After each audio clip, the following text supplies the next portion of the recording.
Et à l'Assemblée nationale, on s'apprête à combler le vide laissé par Jean-Marc Kabound au bureau de cette chambre du Parlement. La conférence de présidents a convenu de présenter dans les prochains jours les calendriers d'élection du premier vice-président de l'Assemblée nationale et de la mise en place d'une commission mixte multisectorielle de lutte contre la Covid-19. Les membres de la conférence des présidents ont estimé qu'il faudrait que tout se passe dans l'ordre et la discipline pour éviter de briser l'équilibre politique tel que convenu au regard du contexte politique actuel. Célestin Moussao est rapporteur de la Chambre basse du Parlement.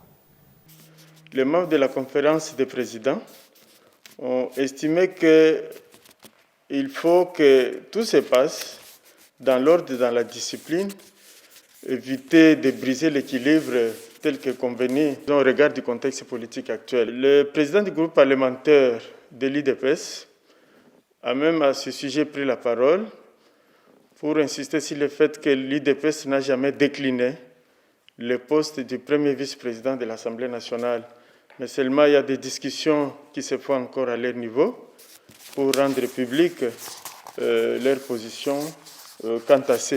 Les membres de la conférence des présidents ont discuté de la mise en place de la commission multisectorielle chargée d'évaluer l'impact des mesures prises par le gouvernement pour lutter contre la pandémie à coronavirus.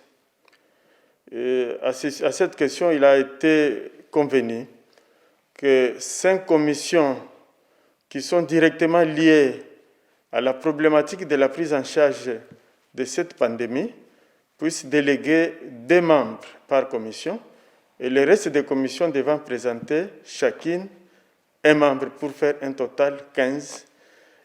L'objectif, en fait, c'est pouvoir essayer d'évaluer l'impact des mesures gouvernementales dans la gestion de cette pandémie à coronavirus.